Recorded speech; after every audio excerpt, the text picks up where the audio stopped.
cold breeze brings a small world to life. Located in an alley in Hamtramck, it's called Homemade Disneyland. And it's the lone work of one man, Dimitro Sherlock.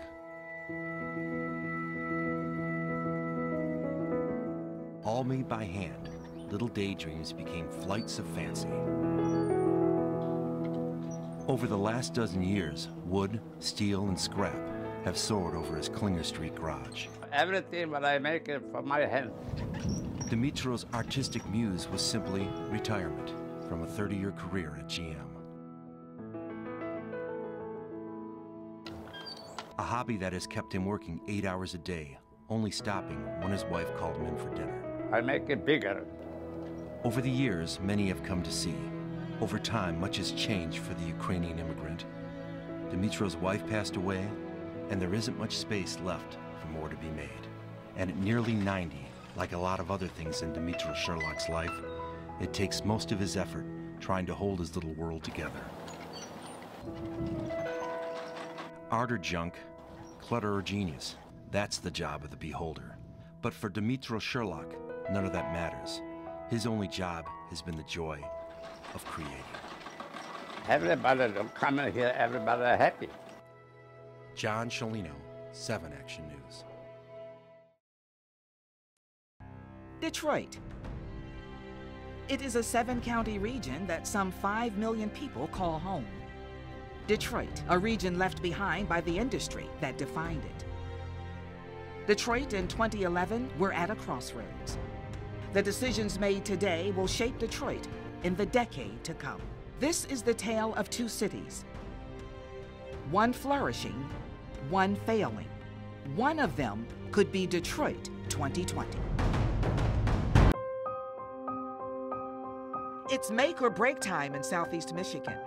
Things won't get better in the D until we can get from point A to point B. That means transportation. We are a disconnected region. One of my top priorities for Detroit 2020 would be to better connect the region.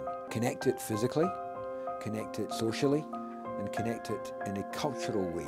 Improved physical connection may begin with the proposed M1 rail, a light rail system that will travel down Woodward, first from the riverfront to Grand Boulevard, then out to 8 Mile. In itself, that's not a transportation system, but it's an important component of a broader system that many people see as being important for Detroit 2020.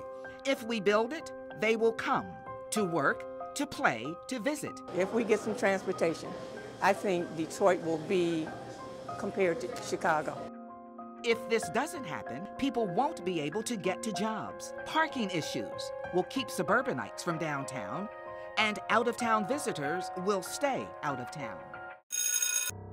Another important element, education. A research project by the Knight Foundation shows that people in this region think their education is pretty good, but the quality of our universities and suburban schools is largely responsible for that view. To improve the education K through 12 in the city and keep those students here so then they can become more productive members of society. Better education will lead to more stable neighborhoods, a bigger tax base, and a better trained workforce. Right now, African American males in the city of Detroit have the lowest graduation rate in the United States. If this continues in 2020, the city's rebirth will be stalled. If the educational system is not together, then I don't see any hope for that area. For the city and its surrounding communities, land use will determine whether Detroit 2020 is bright or blight. We have to recognize that a crisis years in the making cannot be fixed overnight, nor can it be fixed without the support and participation of our total community. For blocks like this, there has to be a plan. There's an opportunity to move individuals, to encourage new community to develop. We need more areas like Midtown Detroit, which has its problems, but is focusing on its promise. I see a lot of the vacant sites having infill development. I see a lot of our buildings that are vacant, our wonderful historic buildings being restored and repurposed. If we use our land more efficiently, we'll be able to consolidate city services, feed our communities, and have the space for new development. If we don't make the hard choices now, the blight will continue. If Detroit in 2020 is to be fiscally sound, there has to be a shift in the economy.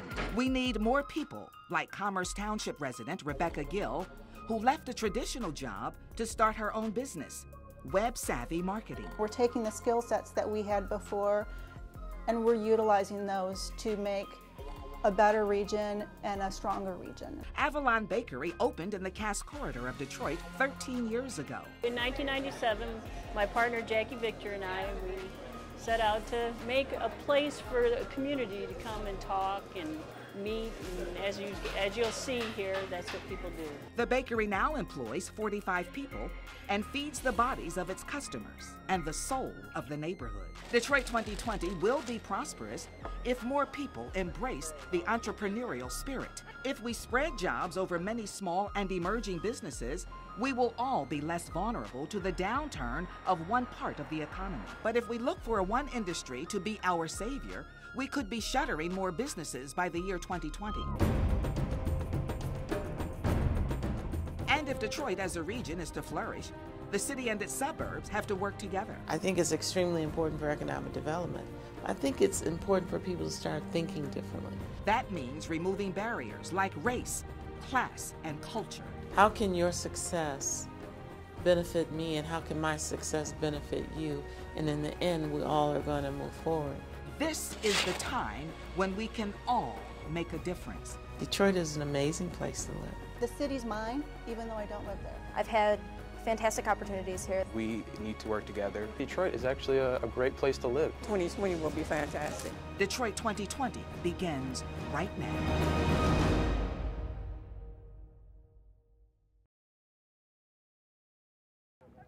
I'm at a soccer field in Dearborn, but really I could probably be at a number of fields around Metro Detroit. Places where I'd find special men and women teaching our kids the skills needed to play a sport, but also the skills needed to win at the game of life. Keep going, keep going. Good job. Keep on playing. Let's go, okay. Caleb Caroni loves soccer. If you want to tell me if I will cut your vein, what comes out, I'll tell you soccer. At least 3 days a week, you'll find him on the soccer field. He's the volunteer coach of the Wolverines, a team of 11 boys in the Dearborn Soccer Club. His team has one of the best records in the league, and there are lots of other kids who are hoping for the chance to be on his team. It's not just because it's a good team and it's a team that tends to win a lot. It's a team that the kids stick together, they have fun. They all respect each other. They're very respectful for parents. That's one of the lessons Caleb is teaching these boys. Sure, they practice footwork and passing, but it's teamwork that makes the Wolverines special. It does bring us together, the game of soccer, unite, it bonds, and even heals. It's a lesson these players have taken to heart. It's like we're all brothers. We're never mean to each other. We never be mean. We never yell. We're all friends here. If we're not friends, the team's broken apart. A good teammate on the soccer field is likely to be an ally in life. You don't even say a bad word between those guys. And we teach them how to stay away from drugs. We teach them how to look out for strangers. We teach them how to behave, how to listen to your mom and dad, regardless of your beliefs. As an Arab American, Caleb knows firsthand how important it is to unify and inspire the next generation. They can realize that, hey, these guys, even though they might sound different, the accent might be different, the name might sound different, that they can get along and that they can participate and be on the same team and get things done together. The team has only lost about 3 games in the last 2 years. Keep going, keep going. But even those losses give Coach Caleb the chance to pass along a life lesson. We lost the game this past winter in Canton, and they were crying.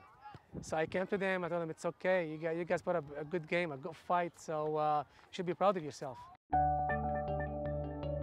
And every practice, every game, the coach, the mentor, the friend lets the Wolverines know he's proud of them. And their message to him? You're the best coach ever. If Taleb has inspired you to get out and coach a kids' sports team, call your local Parks and Rec department and find out if there are any opportunities there to make a difference in a child's life. You can also check out our website, Detroit2020.com. I'm Joanne Purton.